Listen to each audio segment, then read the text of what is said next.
guys! Welcome to my vlog. It's me, Samtan. So, by the way, I'm here now again to vlog. So, ayan na nga guys. Andito pala ako ngayon dahil magsasabi ako na dinner ko is ang kakainin ko lang is oatmeal. So, ayan. Nagluto pala ako ng oatmeal every night or every dinner talaga is oatmeal na lang talaga yung kakainin ko, of course, kasi nga medyo parang gabi na kasi siya, so I don't want to eat heavy foods. So gusto ko na lang kumain ng light na lang, especially na yung oatmeal, pwede naman siya.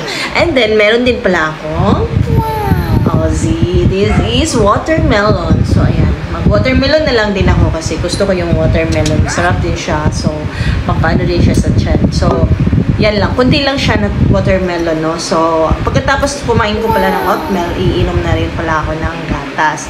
So, yung gatas na iinumin ko, ay ano lang siya, yung parang sterilized lang siya na fish milk.